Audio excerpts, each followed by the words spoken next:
allons parler avec Charles Vaugirard de la face cachée du lobby de l'euthanasie. Vous n'êtes pas sans savoir, évidemment, que l'euthanasie est la grande loi sociétale qui risque d'être la seule chose qui restera des 2 quinquennats de Macron, voilà, avec évidemment la constitutionnalisation de l'avortement. Donc on a et la PMA qui est tout en pour toutes, de mort, une fécondation in vitro de semences anonymes pour les femmes fertiles. D'un point de vue sécuritaire, puisqu'il s'est vraiment beurré sur tout le régalien, il a décidé de nous flanquer l'euthanasie comme étant la vraie conquête progressive de ces 2 quinquennats. Cette euthanasie, elle est souhaitée de longue date par des groupes de pression, notamment francs-maçons, qui ont été extrêmement actifs dans l'idée de promouvoir cette avancée sociétale qui consiste... Plutôt qu'avancée sociétale, parlons de destruction vitale, puisque ces lois dites sociétales ne font que de la mortification de la vie. À ne plus vous sentir digne, vous n'avez qu'à crever. Charles Vaugirard, bonjour. Bonjour. Vous êtes écrivain, vous êtes essayiste, et dans un petit livre remarquable, publié aux éditions Pierre Tecky, La face cachée du lobby de l'euthanasie, vous nous révélez quelque chose de fascinant qui est le fait que Pierre Simon, le fondateur de l'ADMD, l'association pour défendre le droit à mourir dans la dignité, on reviendra sur cette question bizarre de la dignité, est en fait un franc-maçon qui a écrit un livre remarquable où il explique à quel point il est normal que tout le monde meure à partir du moment où il n'est plus en bon état, parce que il ne s'agit pas du tout de sauvegarder la dignité de la personne, mais il s'agit surtout de préserver le capital biologique, social, dire en fait la masse indifférenciée des individus qui constituent une race, une nation, une ethnie et une espèce, et on se rend compte en fait que Pierre Simon est eugéniste comme un nazi moyen, comme un Churchill de base, comme un progressiste anglais du 19e siècle, comme un darwiniste social, où il s'agit en fait de considérer que l'individu est un paquet de gènes et qu'il a intérêt à transmettre de bons gènes, et s'il ne transmet pas ces bons gènes, on n'a qu'à le faire mourir. Et donc, nous voici avec Pierre Simon, donc fondateur de cette admirable association pour le droit à mourir dans la dignité, qui nous dit des choses tout à fait surprenantes. Que tuer, c'est donner la vie. Et voilà. Il dit ça parce qu'il est gynécologue obstétricien. Bonjour Charles. Bonjour. Donc je salue tous les auditeurs. Je suis frigide comme vous le savez. Et donc j'ai été très frappé effectivement. Je me permets pendant que Richard cherche la vraie citation. Mais en fait il dit ça. Donner la mort à des enfants, des enfants qui auraient la trisomie 21 par exemple. C'est ça, donner la vraie vie parce qu'elle est de qualité. Oui, voilà, il dit laisser mourir, c'est préserver la vie. Ça, c'est génial. Et en fait, tout le raisonnement de Pierre Simon, donc il exprime dans ce livre qui s'appelle De la vie avant toute chose, qui est un livre de 1979, qui est en fait une autobiographie. Il n'était pas vieux d'ailleurs à cette époque-là, mais il commence déjà une autobiographie pour parler vraiment de ses combats, et il parle de combats, qui est celui de donner une nouvelle définition de la vie humaine. Il dit la vie ne doit plus être définie comme étant un don reçu de quelque chose d'extérieur à l'homme, c'est-à-dire un don reçu de la nature ou évidemment de Dieu. C'est un matériau qu'il faut le considérer. Il utilise le terme de matériau. Et ce matériau, il faut le transmettre sans vice, sans tare. Il faut pouvoir le travailler. Et donc... il est clairement dans une définition de l'eugénisme, parce que c'est à partir de cette définition, de cette nouvelle définition de la vie, qu'il va justifier l'euthanasie, qu'il va justifier l'avortement, qu'il va justifier le contrôle des naissances, et qu'il va justifier ce qu'il lui appelle maîtriser la vie. Il parle même à un moment donné des mutations des manipulations sur l'ADN. Alors il en parle. En fait, ce sont les modifications, les fameuses modifications génétiques. Et le progrès technique. Exactement, il parle du progrès technique. C'est grâce au progrès technique qu'on peut améliorer ce matériau biologique de la vie au risque de supprimer des individus. Exactement.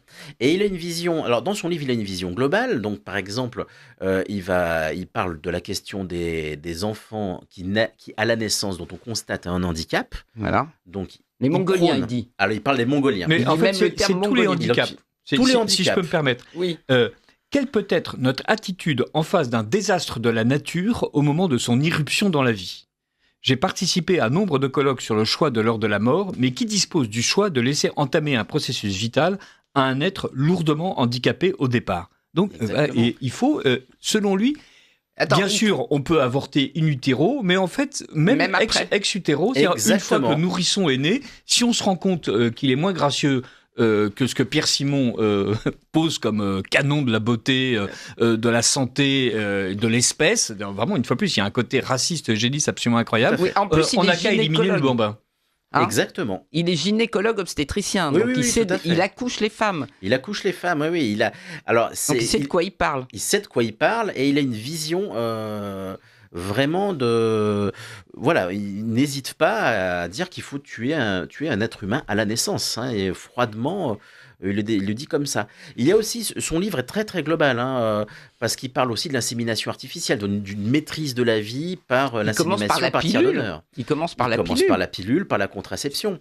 Le contrôle des naissances. Exactement, le contrôle de naissance, le contrôle de la vie. On est dans une vision qui est purement matérialiste, c'est-à-dire que l'homme peut tout, l'homme peut entièrement maîtriser la vie humaine. C'est une vision qui est prométhéenne. D'ailleurs, lui-même, il se compare à Prométhée. Il parle de Prométhée. Ah oui. Lui-même, il emploie le terme de Prométhée. Mais pour l'homme ou pour lui-même ? Alors, pour l'être humain. Pour l'être humain, et évidemment lui-même. Le nouvel être humain. Le nouvel être humain. Et il se met là-dedans comme étant parmi ceux qui ont loisir de arracher à Zeus les pouvoirs du dieu. Et les donne à l'humanité. Il les donne à l'humanité, voilà. Il donne la lumière. C'est un porteur de lumière, si je puis dire. Un Lucifer. C'est un Lucifer. Voilà. Il est complètement dans cette logique, complètement dans cette idéologie, en fait. Et c'est terrible parce que c'est un positivisme, en fait. Hein. Il est, comme vous l'avez dit, par rapport aux nazis et à d'autres eugénistes qui sont plus anciens, il est clairement dans cette filiation par rapport à ce scientisme qui est apparu au XIXe siècle, où l'homme peut trafiquer la nature comme il veut pour aboutir à une espèce supérieure, à un surhomme. Je voudrais vraiment que les auditeurs de Radio Courtoisie comprennent bien que c'est absolument fascinant que des gens qui expliquent qu'on doit mourir dans la dignité et qui présentent ça comme la dignité de l'individu sont en fait totalement tributaires d'un discours souterrain, mais qui ressurgit parfois chez eux, où on nous explique en fait que bien sûr il y a des individus, mais surtout il y a l'espèce, et cette espèce est sacrée.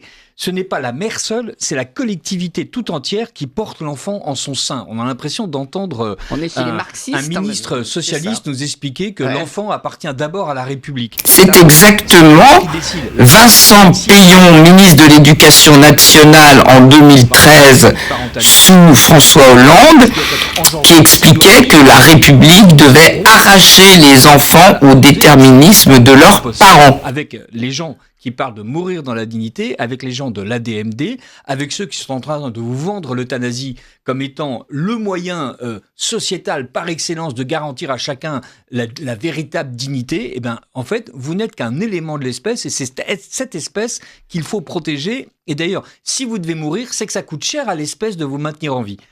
Bloquer la transmission des tares héréditaires transmissibles connus est un devoir d'espèce, mais c'est d'un racisme.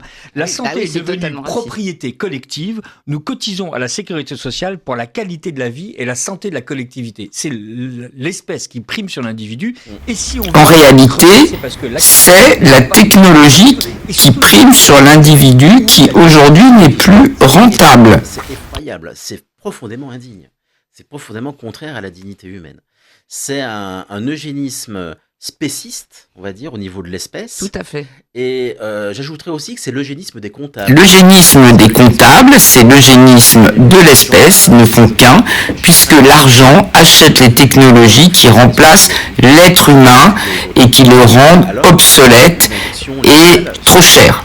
Dans les pays où l'euthanasie est légalisée, les soins palliatifs reculent. Et à l'inverse, là où on met des soins palliatifs, l'euthanasie, la demande d'euthanasie dans la population recule. Exactement. Mais vous dites spéciste, moi je trouve que c'est aussi antispéciste parce qu'il y a un passage où il dit qu'il faut préserver l'espèce humaine comme le patrimoine des forêts, de la nature, des animaux. Si vous voulez, l'individu humain est mis au même rang quasiment que les arbres, les séquoias et les baleines. Voilà. Alors, Exactement. quand on voit aujourd'hui que en France, les vaches sont euthanasiées parce qu'il y a un petit insecte qui les a piquées, on a une discussion là-dessus aussi, eh bien, vous vous dites que finalement, on est au même niveau, où d'autres personnes disent qu'il faut inscrire les droits des animaux dans la Constitution, comme Arnaud Klarsfeld, par exemple, ou tous les défenseurs des droits des animaux. Eh bien, finalement, notre ami Pierre Simon, qui n'est pas Simon-Pierre, mais son inverse, Oui. je salue notre ami Tristan de Carnet, qui est votre éditeur, et qui est ton éditeur, et qui avec qui nous avons milité pour ne pas changer la procréation, justement, et qui rappelle cela qu'il y a Simon-Pierre et Pierre Simon, son l'anté-Simon-Pierre, l'anté-Pierre, donc le diable qui porte pas Pierre, là, On est d'accord. Pierre Simon, le fondateur de la DMD, Simon Pierre, le Saint-Pierre, fondateur de l'Église. premier pape de l'Église. Oui, merci de synthétiser ce que je voulais dire, mais c'est surtout l'inversion satanique là aussi. Bref, pour dire que nous nous rapprochons aussi de l'antispécisme, et en fait, ils ouvrent le chemin au remplacement de l'être humain au remplacement, à l'amalgame de l'humain avec l'animal. J'en veux pour preuve d'ailleurs, puisque vous dites qu'il parle à un moment des modifications génétiques, il ne peut pas vraiment parler de la PMA qui sera votée en 2021, dans une loi de bioéthique, dans laquelle, je rappelle, qu'a été votée par l'Assemblée, la fabrication d'embryons chimères animal-homme, dans lequel on met des cellules d'homme dans un embryon d'animal. Donc, il prévoit tout ça, ce monsieur Pierre Simon et sa grande loge de France, que monsieur Macron est allé honorer pour les 150 ans, je ne sais pas combien, 250 ans de l'ordre, enfin du nom de la grande loge de France, ou je sais pas quoi. Tout à fait. Emmanuel Macron avait fait une visite officielle à la grande loge de France. Et il a rendu hommage à deux grands francs-maçons, l'un qui est à la Grande Loge de France, l'autre qui est au Grand Orient, c'est Pierre Simon, et Henri Caillavet, qui est l'autre fondateur de la DMD. C'est ça. Et Caillavet qui était pour tout, même pour la transsexualité, oui, tout à fait. Le transgenrisme. Mais ça, on va revenir sur ce moment. On est bien d'accord. Donc, effectivement, Emmanuel Macron se rend chez les francs-maçons, fait l'éloge de deux francs-maçons précis, qui sont tous les deux les fondateurs de l'association pour la dignité, l'aide à mourir dans la dignité, tout à fait. Et qui sont, pour l'un d'entre eux, racistes, pour l'autre transhumanistes, pour l'un d'entre eux en faveur de la culture de mort, pour l'autre en faveur de toutes les transgressions. Donc c'est vraiment le vrai Macron qui se révèle, ce côté révolutionnaire où il faut abattre tout ce qui constitue l'homme tel qu'on l'avait défini jusqu'à maintenant. Et il le fait très volontairement chez les francs-maçons parce que les francs-maçons eux-mêmes sont les ordonnateurs, les promoteurs de cette déconstruction, de cette mortification de la vie, car ils sont maîtres des technologies. C'est tout. Dans l'Homo Deus, aujourd'hui, des plus grands transhumains que sont Laurent Alexandre et qui disent, ou Yuval Harari, ce sont les pionniers de cela, en fait. Avec leur eugénisme, ils modifient l'espèce en voulant l'augmenter, puisqu'ils enlèvent les tares. Henri Caillavet disait même « Permettre à un enfant handicapé de venir au monde est une faute parentale ». C'est magnifique. On est vraiment, là encore, à l'inversion absolue de la religion de la vie, qui est la religion chrétienne. Nous, chrétiens catholiques, nous sommes archi... Enfin, moi, ça me fait hurler de lire des choses pareilles. C'est terrible. Et même ceux qui ne sont pas catholiques auraient le droit de hurler, de considérer que quelqu'un considère que... même pas des croyants, je veux dire. Puisque vous ne correspondez pas au canon de l'espèce fixé par Henri Caillavet et Pierre Simon... Ce ne sont pas les canons de l'espèce, c'est en vrai la destruction de l'espèce pour son remplacement. Parce que ça va à l'encontre de la Déclaration universelle des droits de l'homme et de la Déclaration universelle des droits de l'enfant. Absolument. Ça va à l'encontre de ces grands textes universels que l'Église a soutenu bien sûr, mais qui sont communs à toute l'humanité, qui est que Le droit à la vie. le droit à la vie, chacun a C'est droit. l'article 2 de la déclaration la DECH, la Déclaration européenne des droits de l'homme, Tout à fait. et la Convention. Et d'ailleurs, j'ai un peu regardé la jurisprudence justement de la Cour européenne des droits de l'homme. A priori, je me suis arrêté à la jurisprudence de 2001 dans un arrêt Diane Pretty contre l'Angleterre, où les pro-euthanasie, puisque 2000-2001, dans les pays qui ont déjà institué l'euthanasie, c'est vraiment la période où les législations vont basculer, avec d'abord les Pays-Bas. Vous savez combien il y a de pays qui ont une euthanasie active légalisée dans le monde ? J'ai pas le chiffre en tête, pour être franc. Je sais qu'il y en a de plus en plus, mais Non, il n'y en a pas tant que ça. Il y en a 7 il y en a seulement. 7. Et essentiellement monte. en Europe. Oui. Et un peu... Enfin, il y a le Canada. Il y a le Canada, oui. Mais le Canada, c'est une euthanasie qu'on peut donner activement médicalisée, mais après les soins palliatifs. Donc c'est un continuum. Vous voyez. Tandis qu'en Europe, c'est un droit qui a été ouvert. Et c'est là qu'il y a eu cet arrêt de la Cour européenne des droits de l'homme qui dit qu'on ne peut pas tirer du droit à la vie l'ouverture d'un droit à mourir. Donc ça, c'est une protection assez forte que nous avons. C'est-à-dire que, et elle explique vraiment que comme c'est un droit absolument opposé, on ne peut pas remplacer le droit à la vie, il serait remplacé par le droit à la mort. Et ça, c'est ce qu'on a aujourd'hui dans la législation européenne de la CEDH, mais qui est évidemment pas du tout pris en compte dans la loi actuelle qui est en train d'être votée en France. C'est ça. Et sur laquelle il faut qu'on s'appuie aujourd'hui, nous les opposants, pour essayer d'aider les députés à comprendre et à éviter et à faire valoir cela. C'est ça, exactement. C'est un soft power. On pousse les gens à se suicider. Absolument. On pousse les gens à se suicider déjà par un discours anxiogène. Hein, le discours pro-euthanasie, c'est un discours où on joue sur les angoisses des gens par rapport à la souffrance. Pierre Simon, ça, il en parle. Il dit que c'est viscéral. Viscéral. Voilà, le viscéral. Le Il viscéral. faut jouer sur les affects des gens, sur ce qui les prend aux tripes. L'émotion. La dictature de l'émotion. Absolument. La réponse n'est pas l'euthanasie. La réponse, c'est le soin palliatif. Parce que la personne qui n'a pas de soins palliatifs demande à mourir. Absolument. Parce qu'elle est dans une souffrance atroce. Et dans l'isolement.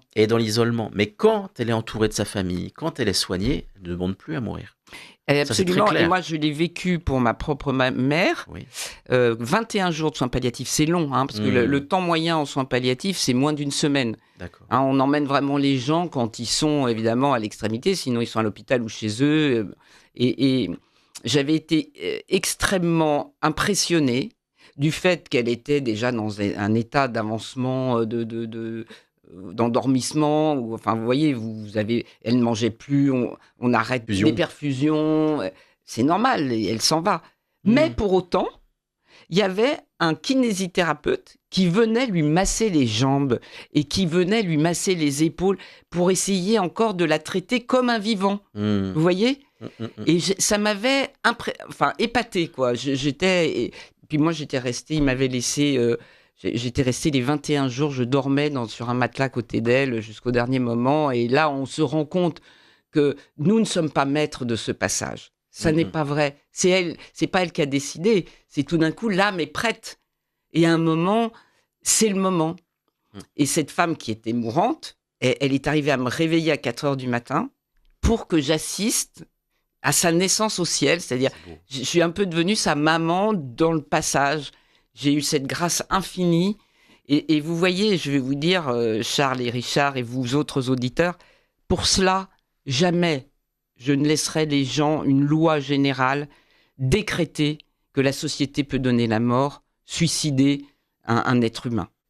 Ce qui est pervers, c'est qu'avec ce système d'émotion viscérale, eh bien, on arrive au résultat que veut Pierre Simon, mais sans passer par la case de l'État totalitaire. On passe par la case de la pression sociale. Et on vous fait croire que c'est vous qui décidez. Exactement. C'est le choix absolu, sacré. Vous avez le choix ultime. Ils disent tout ça à l'Assemblée nationale. Hein, c'est le choix absolu depuis « Mon corps m'appartient » des femmes. Hein, ça vient bien effectivement du débat, combats féministes, notamment de Margaret Sanger et Exactement. Gregory Pincus, qui sont les inventeurs, enfin ceux qui ont trouvé la pilule contraceptive. Et elle qui a fondé le planning familial, parce que je vous rappelle aussi que dans votre livre, nous apprenons que Pierre Simon a fondé le planning familial en France. Exactement. Et qu'il était surtout au cabinet de Simone Veil. Exactement. Alors là, tout se rejoint, quoi. Tout se rejoint, parce qu'il y a une vision globale. De cette nouvelle société chez Pierre Simon. Il a été proche de Lucien Neuwirth au moment du vote de la loi Neuwirth. Il était dans le cabinet de Simone Veil quand la loi sur l'avortement est passée. Et il avait déjà cette logique d'étape. Hein. C'est-à-dire que lui, il disait, contraception, avortement, dans son esprit, c'est la même chose. Alors, en réalité, ça ne l'est pas, mais pour lui, ça l'est. Mais il faut séparer les deux pour avancer par étapes. Donc, on va commencer par la pilule, qui, elle, est beaucoup plus acceptable. Ensuite, l'avortement avec la loi Veil, qui n'a déjà pas grand-chose à voir avec la loi sur l'avortement actuelle, hein, qui est dans cette première étape. Et puis, ça continuera par étapes. Petit à petit, après, l'avortement, ça va s'étendre. Et puis après, on arrivera à l'euthanasie et à d'autres choses. Et surtout, ce qui est très frappant, c'est que toutes ces étapes, dans la communication d'État, ou la communication publique, ou même médiatique, toute la communication sectionne ces différentes étapes sans jamais les relier, sans jamais globaliser, justement. Donc, on ne peut pas comprendre que c'est un projet général. Exactement. Et c'est cette taquilla, ce mensonge d'État qui avance pour que les gens acceptent finalement leur autodestruction. Tout à fait. C'est un système, il faut vraiment le penser globalement. Alors, mais et eux-mêmes le pensent globalement, parce que à un moment donné, vous citez les déclarations de l'Association pour le droit à mourir dans la dignité, ces humanistes, qui déclaraient en septembre 2022 dans un courriel adressé à ses adhérents: nous devons accepter des concessions qui ne seront que temporaires ou transitoires. C'est-à-dire que ce qui nous est présenté à chaque fois comme un cas limite est théorisé par eux comme étant qu'une étape. Nous devons accepter des concessions qui ne seront que temporaires et transitoires. Dès lors que le principe même de l'aide active, sous-entendu à la mort, aura été voté, le front des anti-choix aura été brisé et nous pourrons enfin avancer rapidement et faire évoluer la loi vers ce que nous souhaitons tous, une loi du libre choix qui ne comporte aucune obligation pour quiconque. Entrave. Et vous citez évidemment Jean-Louis Touraine, qui, dans cette vidéo absolument stupéfiante, il faut obtenir le plus possible. Une fois qu'on aura mis le pied dans la porte, il faudra revenir tous les ans et dire qu'on veut étendre ça. Alzheimer. Parce que dans la première loi, il n'y aura pas les mineurs, il n'y aura pas les maladies psychiatriques, il n'y aura même pas les maladies d'Alzheimer. Mais dès qu'on aura obtenu au moins une loi pour ceux qui ont la maladie de Charcot, pour certaines formes de tumeurs généralisées, on pourra étendre les choses en disant que ce n'est quand même pas normal qu'il y ait des malades, des Français, parce qu'ils ont une telle forme de maladie, et puis les autres qui n'y ont pas droit. Ils ont théorisé le fait que tout le monde puisse se faire massacrer. Exactement. C'est théorisé, c'est pensé, c'est voulu, et on fait avancer ça. Alors, dans des loges, oui, pas que dans des loges d'ailleurs, hein. Il y a aussi d'autres, c'est pas que les francs-maçons, mais effectivement dans des loges, comme Pierre Simon qu'il y avait, hein, c'était... Touraine, il en fait partie, hein. C'est un Lyonnais que je connais bien, parce qu'il a été rapporteur surtout de la loi de PMA aussi. Oui. Et il était un farouche promoteur du mariage homosexuel, qui est l'étape juridique pour transformer la procréation. Ça, je vous en dirai un mot après, mais c'est la même globalisation. C'est la même globalisation. Globalisation prométhéenne. On maîtrise la vie, on redéfinit la famille, on redéfinit tout. Il n'y a plus de transcendance, il n'y a plus rien. Il y a un homme, un être humain soi-disant autonome. En fait, c'est une escroquerie, parce qu'on n'a aucun choix. Mais déjà, on n'a pas le choix de naître. On n'a pas le choix de naître. J'ai pas décidé d'être là, moi. Exactement. C'est bien d'ailleurs ce qui m'a converti à Dieu, parce que c'est qui a décidé que je sois là. Bien sûr. Voilà, c'est ça. Donc après, ils auraient tous les droits de choisir, alors qu'ils n'ont pas la racine du choix. C'est scandaleux. Il y a très longtemps, il y avait Dominique Voynet, il y a plus de 20 ans, avait dit: je n'ai pas eu le choix quant à ma naissance. Je veux avoir le choix concernant ma mort. C'est un de leurs slogans, un de leurs arguments. C'est complètement aberrant, c'est une folie. Et c'est une folie qui conduit évidemment à la mort, mais à la mort de toute cette société-là. De toute l'espèce. Parce qu'on voit que la démographie s'effondre. Regardez la dénatalité. Il y a une dénatalité monstrueuse. Ça ne conduira à rien du tout. C'est une culture de mort qui conduira à la mort. Voilà. Eh bien, mais alors nous allons peut-être avoir un peu d'espérance face à tout ça. J'aime beaucoup le bien satisfait avec lequel on conclut la chose. Mais non, justement, on va rebondir. Le temps qu'on y réfléchisse, justement, on va écouter un Bobino qui va nous donner, sinon des raisons d'espoir, en tout cas des raisons de s'engager. Donc le débat n'est pas fini, hein. On parle d'un passage au Sénat en janvier.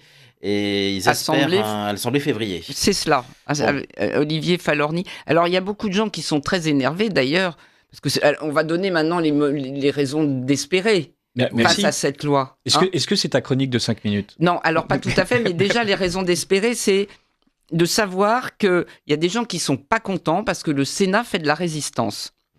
Et le Sénat... On est tous sur le cul, si je peux me permettre, parce que le Sénat, au lieu de la franc-maçonnerie, fasse de la résistance... Alors qu'il y en a plein, ils sont tous là-bas, dont le président.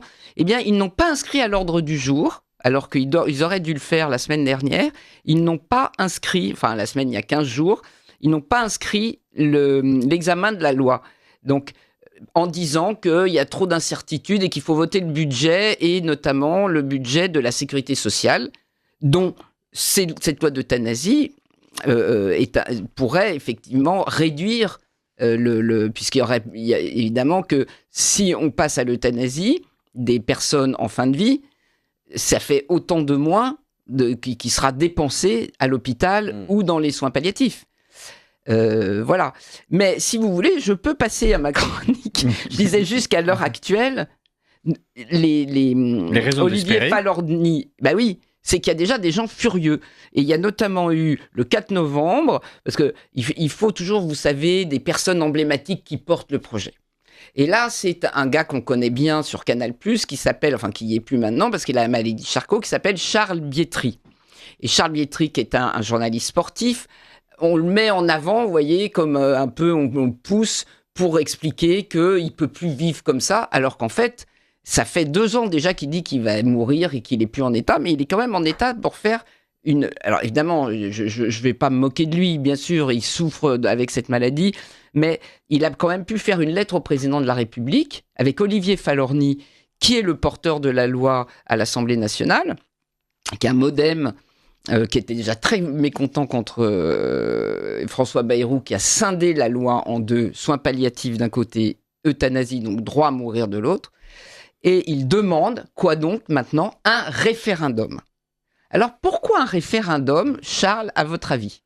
Parce qu'ils sont convaincus que la population française, qui est quand même malheureusement, enfin l'opinion publique, qui selon les sondages est massivement favorable très massivement favorable à l'euthanasie, que le référendum va passer comme une lettre à la poste. Absolument, parce que... Et donc, ils sont en train de se retourner comme Macron l'avait dit. D'ailleurs, ça me plaît beaucoup dans votre livre parce que Macron n'a pas de majuscule. J'imagine que vous l'avez fait exprès. Non, je pense que c'est une faute de frappe. Non, je n'oserais pas. Oui, mais vous avez des fautes de frappe à plusieurs pages. Hein. Et moi, j'ai bien rigolé en me disant, ils sont tellement furieux qu'ils mettent même pas une majuscule. Non, j'oserais pas quand même.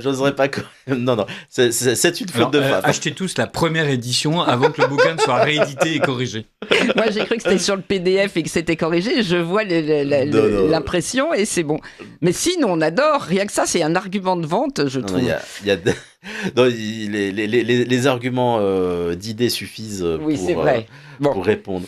Mais dans ce débat, mais effectivement, c'est terrible. Ils envisagent le référendum pour être sûr que ça passe.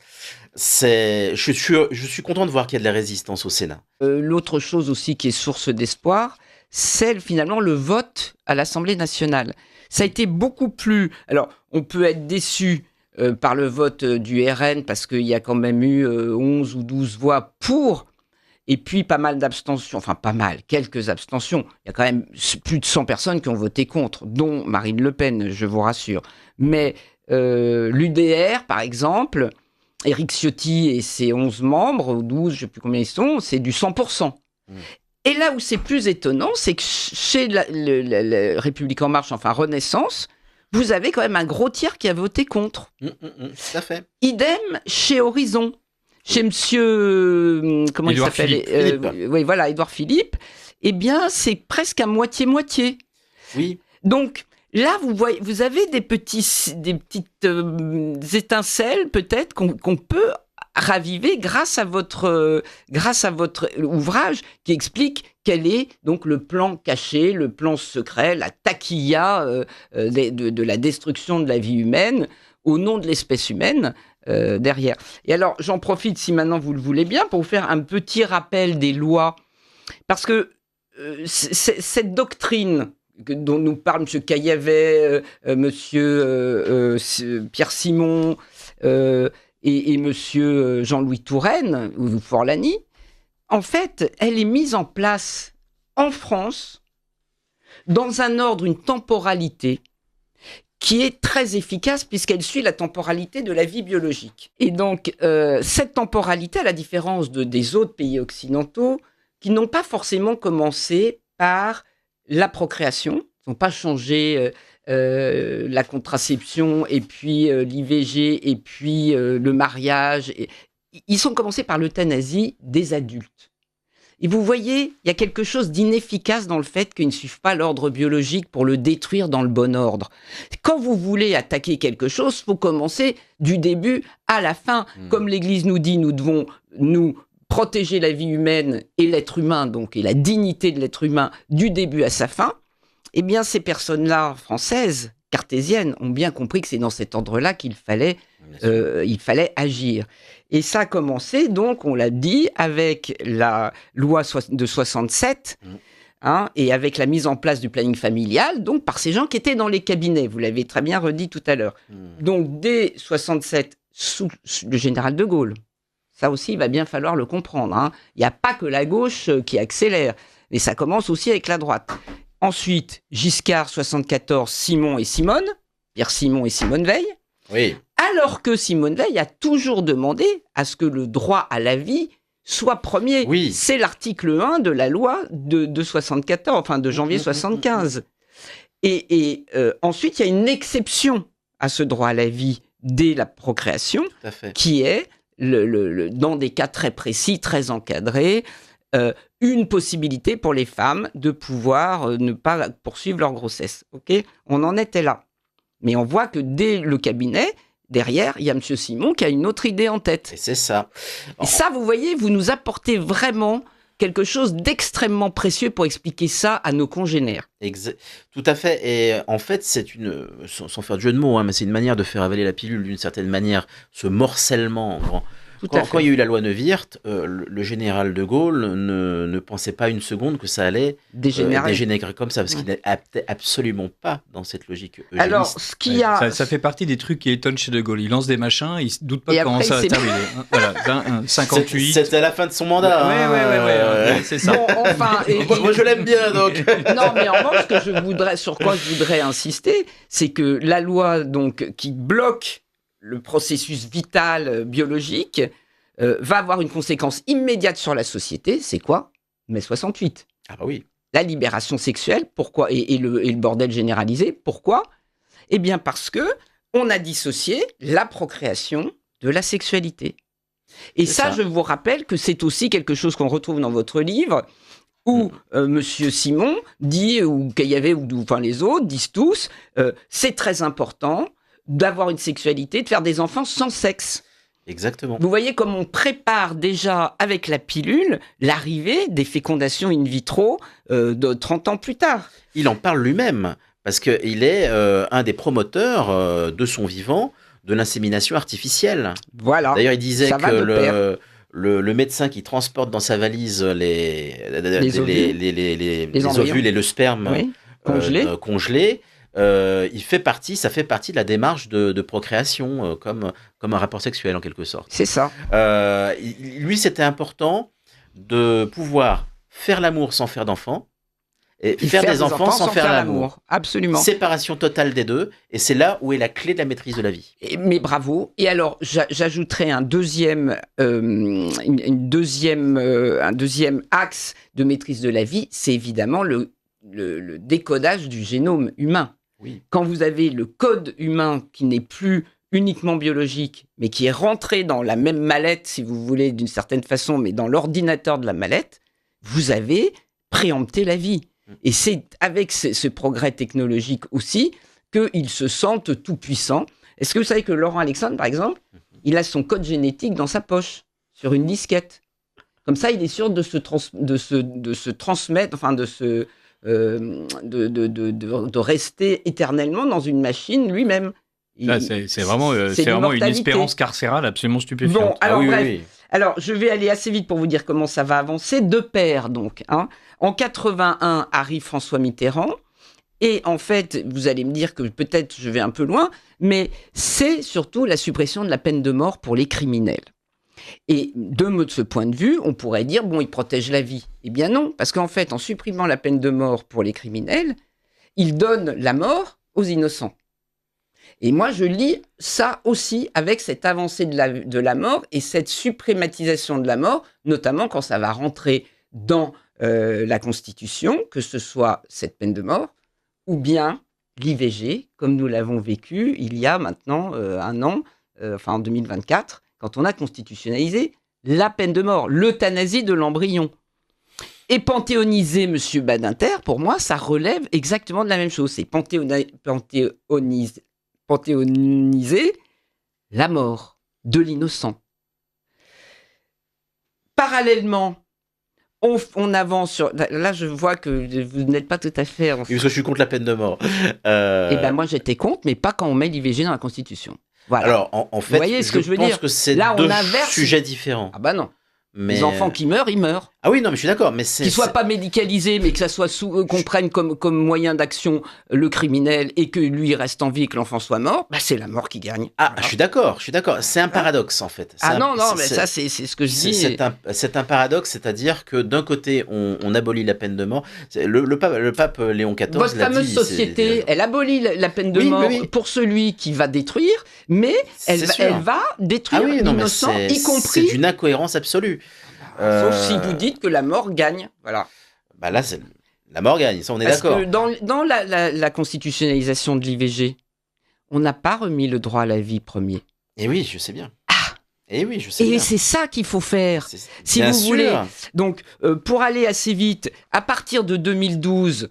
on a eu le CCNE qui disait non, pas d'euthanasie, on reste toujours le rapport le comité Sicard, consultatif national d'éthique. Voilà, avec M. Sicard, puis avec Delfrécy, etc. Sauf que arrive un président de la République de gauche aussi, qui s'appelle M. François Hollande, et qui a dans ses 60 engagements, l'engagement 21, c'est l'aide médicalisée à la fin de vie. Il dit pas encore à mourir, mais il dit à la fin de vie. Et le deuxième, c'est l'ouverture du mariage et de l'adoption, c'est-à-dire de la procréation, pour les couples de même sexe. Vous voyez que là, on va modifier, parce que, si je puis me permettre, vous n'en parlez pas dans votre ouvrage de la loi de mariage homosexuel, mais pour moi, c'est l'ouverture sociale de la procréation médicalement assistée que mettra en place en 2021 Macron avec un petit thème. Voilà. Et il fera parallèlement avancer, malgré des conventions, des états généraux de bioéthique en 2018, où nous avions dit non à tout, à la PMA sans les semences des gens, PMA anonyme, GPA et tout ce qui va arriver et ce qui va être voté.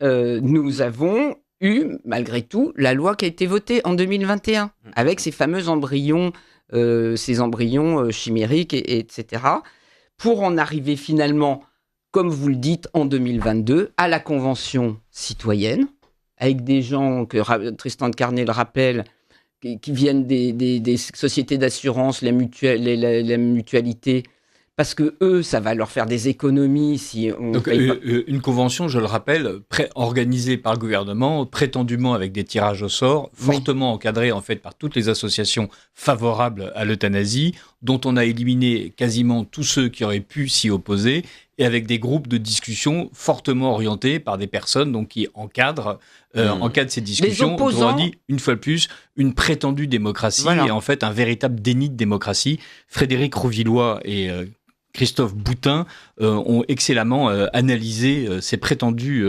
avancées démocratiques dans un ouvrage paru à la Nouvelle Librairie. Très bien.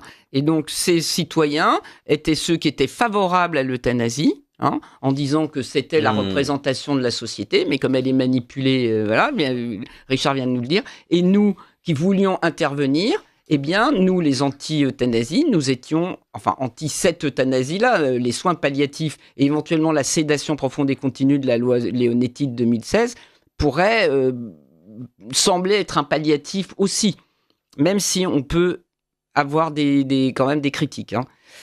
Et dernière chose, donc, cette convention aboutit à cette loi qui arrive le 27 mai, qui est votée, dont on vient de parler, et qui va revenir en février. Donc je terminerai en disant, ce qu'il faut de notre point de vue à l'Avenir pour tous, parce que là je mets ma petite casquette de Frigide de l'Avenir pour tous, c'est de revaloriser le droit à la vie comme un don, comme vous l'avez dit.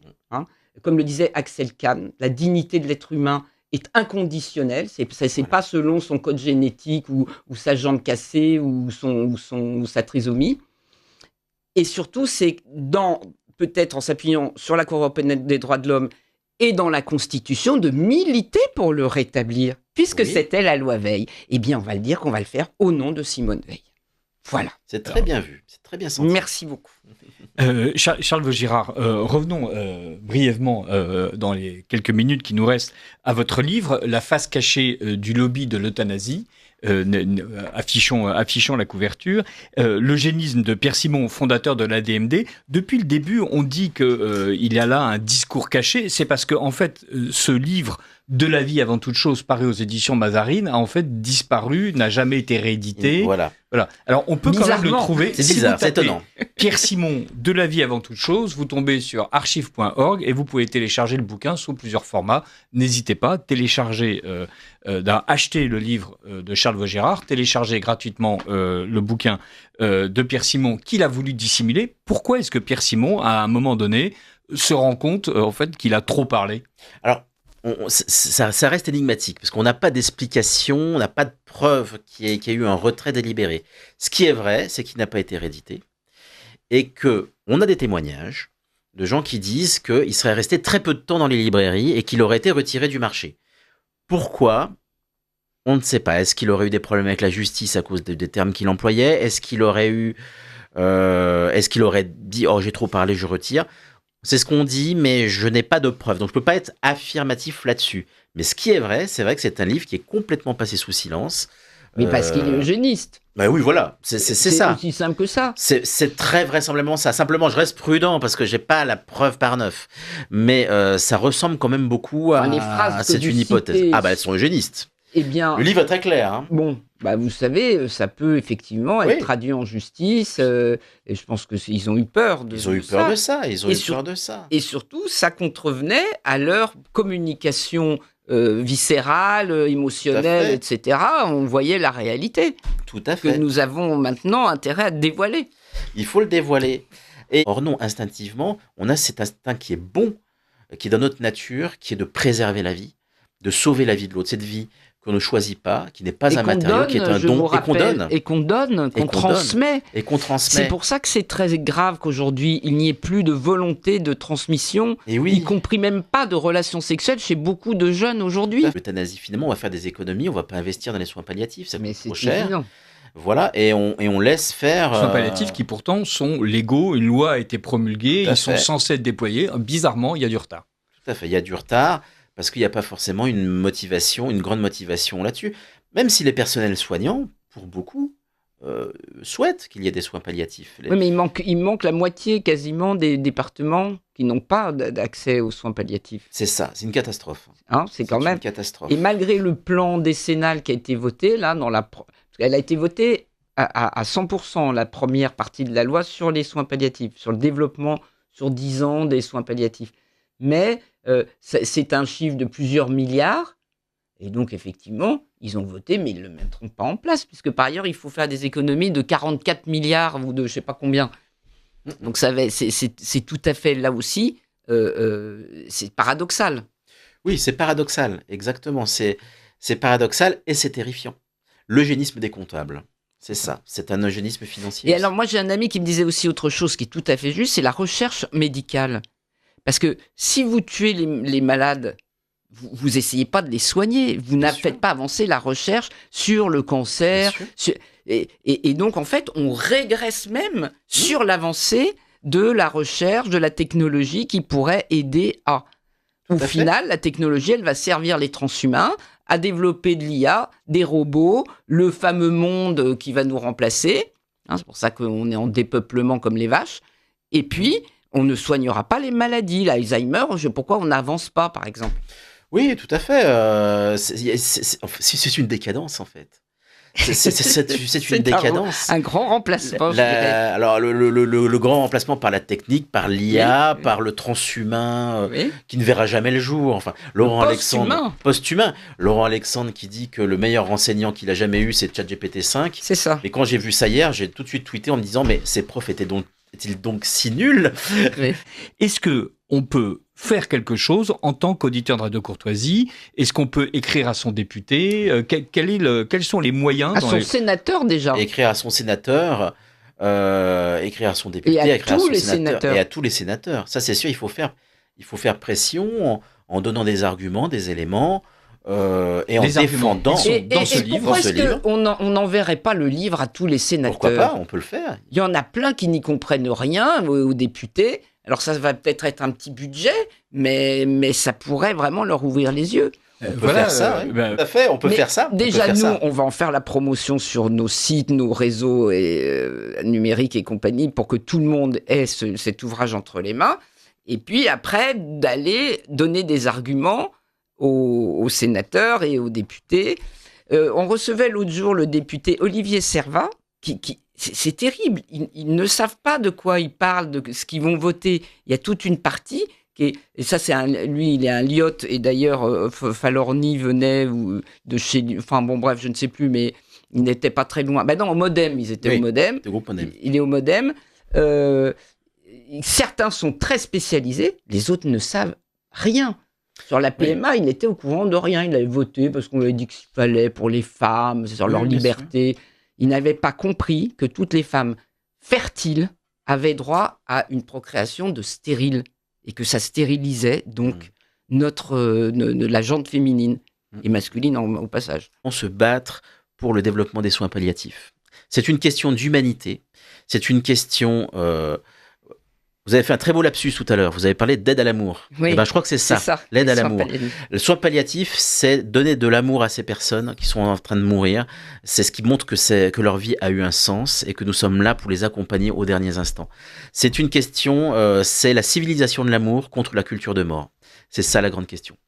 Et voilà. Bien, bravo. Surtout pour la Toussaint et le jour des défunts qui n'étaient pas si tout à fait. lointains. Continuons pour eux maintenant. Nous sommes diffusés le 11 novembre. Voilà, on fête évidemment l'armistice. On fête le 1,5 million de Français qui sont morts pour que la société française continue, pas pour que l'espèce soit préservée, non pour que la nation française continue, pour que leur fils existe en tant qu'individu et non pas en tant que membre d'un matériau indifférencié qu'est la vie.